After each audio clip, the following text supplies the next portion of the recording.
faut jamais perdre espoir. Quelles que soient les difficultés, quelles que soient les réalités, quels que soient les challenges que tu as croisés sur ton chemin, faut jamais perdre espoir. Tu sais, perdre espoir, c'est comme un engin. Un engin, quelle que soit sa grandeur, quelle que soit sa beauté, quelle que soit sa puissance, s'il n'y a pas du carburant, cet engin ne peut jamais bouger.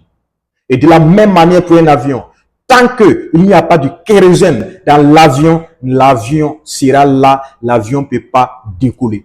Et dans la vie humaine, c'est la même chose.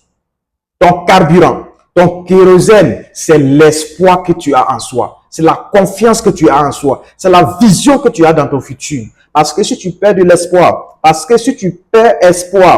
tu seras là, tu ne vas pas décoller, tu ne vas pas bouger. Pourquoi les gens perdent espoir aujourd'hui? Pourquoi les gens perdent espoir? Pourquoi les gens manquent de l'espoir? Les gens manquent de l'espoir parce que la réalité est là. Les gens manquent de l'espoir parce qu'il n'y a pas d'encouragement. Les gens manquent de l'espoir parce qu'ils se disent c'est fini pour eux. La vie est finie pour eux. La vie ne vaut pas la peine. La vie c'est de la merde. Et vous voyez, plusieurs jeunes se lancent aujourd'hui dans le tabagisme.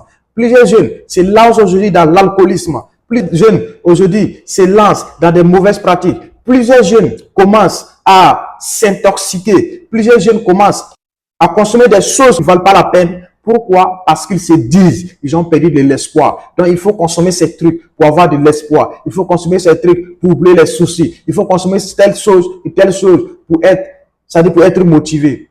Tu es en train de détruire ta vie.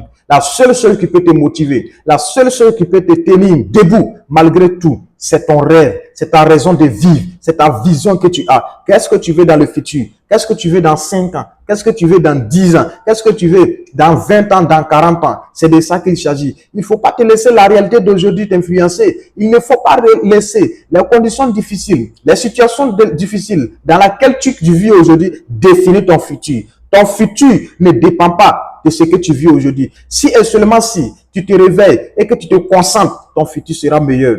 Donc lève-toi, bats-toi. Ce n'est pas encore fini tant que tu gagnes. Tu n'es pas encore fini jusqu'à ce que tu gagnes. Même si tu vas échouer, même si tu vas tomber, même s'ils vont te tromper, même si tu seras trahi. Mais toi, tu dis, ce n'est pas encore fini tant que je ne gagne. Il pleut ou il neige, je vais gagner pour moi dedans. Je ne suis pas maudit. Je suis l'enfant le plus béni au monde. Je suis l'homme le plus béni au monde. Je suis l'enfant le plus béni. Je suis le plus béni au monde. Dieu m'a donné tout pour réussir. Dieu m'a donné tout le potentiel. Je suis le fils unique de Dieu. Il faut appeler de la positivité chaque jour que Dieu fait sur toi et tu verras le changement positif sur ta vie.